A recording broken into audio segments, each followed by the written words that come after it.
Chapitre 57 Bani Nadir. Les membres de la tribu juive des Nadir étaient depuis longtemps des confédérés des Bani Amir, et le prophète décida de leur demander de l'aider à payer le prix du sang. Il se rendit chez eux avec Abu Bakr, Omar et quelques autres compagnons, et il leur exposa la situation. Ils acceptèrent de faire ce qu'on leur demandait et invitèrent leurs visiteurs à prendre un repas préparé en leur honneur. Le prophète accepta l'invitation et quelques-uns des Juifs présents se retirèrent, dont un de leurs chefs, Rouaï, qui paraissait vouloir donner ses instructions en vue de la réception qui allait suivre.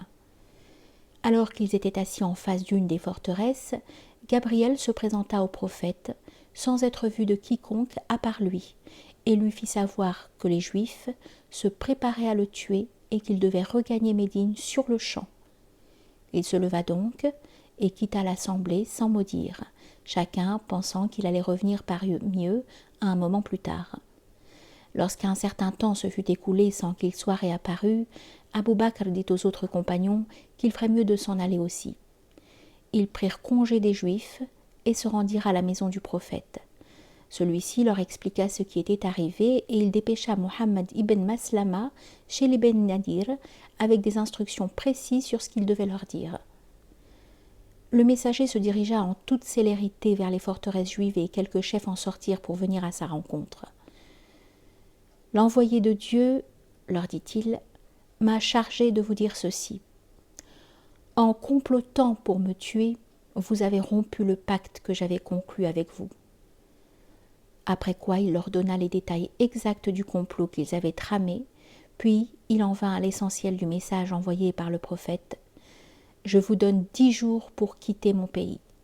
Quiconque parmi vous s'y trouvera encore au-delà de cette date aura la tête tranchée. »« Ô fils de Maslama !» s'écrièrent-ils. « Jamais nous n'aurions pensé qu'un homme des Haus puisse nous apporter un tel message. Les cœurs ont changé, » répondit-il. La plupart des Nadir avaient déjà commencé leurs préparatifs de départ, lorsqu'Ibn Ubay leur fit dire de ne pas quitter leur terre et leur promit son soutien. De son côté, Rouaï parvint à les convaincre, non sans mal, de ne pas fléchir, persuadé qu'il était que leurs alliés bédouins ne les abandonneraient pas dans cette situation critique, non plus que leurs puissants alliés et coreligionnaires, les Juifs Bani Quraïza. Ayant fait porter d'urgents appels au secours à toutes ces tribus, il envoya son frère au prophète avec ce message. « Nous ne quitterons pas nos demeures ni nos possessions. Agis donc comme tu l'entends. »« Allahu Akbar, Dieu est le plus grand » s'exclama le prophète, et la formule fut reprise en chœur par tous les compagnons qui l'entouraient. « Les Juifs ont déclaré la guerre » commenta-t-il. Il rassembla immédiatement une armée et, plaçant l'étendard dans les mains de Ali, il fit marche vers les villages de Nadir, situés à une petite distance au sud de la ville. Les musulmans accomplirent la prière de l'après-midi dans une cour spacieuse que les Juifs venaient d'évacuer parce qu'elle se trouvait à l'extérieur de leur défense, et la prière achevée, le prophète conduisit ses troupes en direction des forteresses. Les remparts étaient garnis d'archers et de frondeurs qui avaient disposé de grosses pierres pour écraser les assaillants au cas où ceux-ci s'attaqueraient aux murailles. Des flèches et des pierres furent lancées des deux côtés jusqu'à la tombée de la nuit. Les Juifs avaient été surpris par la rapidité de l'attaque, mais le jour suivant, pensait-il, les secours ne manqueraient pas d'arriver des Quraïza et d'Ibn Ubay, et 2 ou 3 jours plus tard, les alliés de Ghatafan arrivèrent à leur tour. Cependant, l'armée musulmane ne cessait de grossir, alimentée par un flux continuel d'habitants de Médine qui, pour une raison ou une autre, avaient été empêchés de se mettre en route avec le prophète. Au moment de la prière de la nuit, l'armée était devenue assez nombreuse pour pouvoir cerner l'ennemi de tous côtés. Le prophète dit la prière avec ses troupes, puis il regagna Médine avec 10 de ses compagnons, laissant à Ali le commandement du camp. Durant toute la nuit et jusqu'à la prière de l'aube, les combattants chantèrent des litanies à la gloire de Dieu. Le prophète vint les rejoindre dans le courant de la matinée. À mesure que les jours passaient, les Bani Nadir commençaient à désespérer de l'aide qu'ils avaient attendue avec tant de conviction. Les Bani Quraïza avaient refusé de rompre le pacte conclu avec le prophète. Les Bani Ghatafan se cantonnaient dans un silence énigmatique, et Ibn Ubay était contraint d'admettre qu'il ne pouvait rien faire. Mais plus l'espoir des assiégés s'amenuisait, plus l'animosité s'attisait entre eux. Depuis longtemps, il existait entre les membres de la tribu des ressentiments et des rancœurs.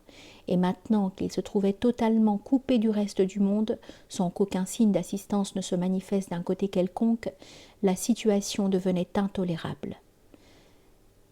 Elle le fut tout à fait lorsqu'après une dizaine de jours ou davantage, le prophète donna l'ordre d'abattre quelques-uns des palmiers qui pouvaient être aperçus du haut des murailles. Il s'agissait d'un sacrifice, car Mohammed savait que le territoire lui appartenait déjà virtuellement. Mais ce geste fut accompli par une permission divine qui pouvait être interprétée comme un ordre, et il eut pour conséquence immédiate d'abattre la résistance de l'ennemi. Les Bani Nadir tiraient grande fierté de leur palmier, qui était un de leurs principales sources de revenus, et même s'il leur fallait maintenant quitter leur terre, ils continuèrent de la considérer comme leur, avec l'espoir de pouvoir la récupérer dans un proche avenir, puisqu'aussi bien les Quraysh avaient promis d'éradiquer l'islam de l'oasis. Or, si les palmiers étaient détruits, il faudrait de nombreuses années pour les remplacer. Pour commencer, il n'en avait été coupé que quelques-uns. Mais jusqu'où cette destruction irait-elle ? Huway fut dire au prophète qu'ils quitteraient leur terre. Mais Mohammed fit répondre qu'il n'avait plus l'intention de les laisser emporter en exil la totalité de leurs biens. Quittez vos terres et prenez avec vous tout ce que vos chameaux sont capables de porter, à l'exception de vos armes et de vos armures. Huway commença par refuser, mais les membres de sa tribu l'obligeaient à accepter la proposition, et ils reprirent les préparatifs qu'ils avaient interrompus 2 semaines auparavant. Ils arrimèrent sur leurs chameaux jusqu'aux portes et aux linteaux de leur maison, et lorsque tout fut prêt, ils partirent sur la route de Syrie en direction du nord. Jamais, de mémoire d'homme, on n'avait vu une caravane d'une telle magnificence. Tandis que les chameaux cheminaient l'un derrière l'autre à travers la foule dense du marché de Médine, tous les regards se tournaient vers eux, admirant la richesse de leur harnachement comme celle de leur charge. Les splendides rideaux des haudas étaient tirés, laissant apercevoir des femmes vêtues de robes de soie, de brocart ou de velours vert ou rouge, parées de bijoux faits de l'or le plus fin et sertis de rubis, d'émeraudes et d'autres pierres précieuses. On savait que les Bani Nadir étaient opulents, mais jusqu'alors, personne en dehors de leur communauté n'avait eu l'occasion d'apercevoir autre chose qu'une petite fraction de leur richesse. Ils s'avançaient au son d'une musique de tambourins et de fifres et proclamaient avec fierté que s'ils avaient laissé derrière eux leurs palmeraies, d'autres tout aussi fertiles les attendaient ailleurs, là où ils se rendaient. Un grand nombre d'entre eux s'arrêtèrent et s'installèrent plus au nord, et s'établirent à Jéricho, ou au sud de la Syrie. Selon la révélation, les terres des Bani Nadir et tout ce qu'ils laissaient derrière eux devenaient la propriété du prophète et étaient destinés aux pauvres et aux nécessiteux, notamment aux émigrés qui sont pauvres et qui ont été expulsés de leur maison. Suivant le verset coranique.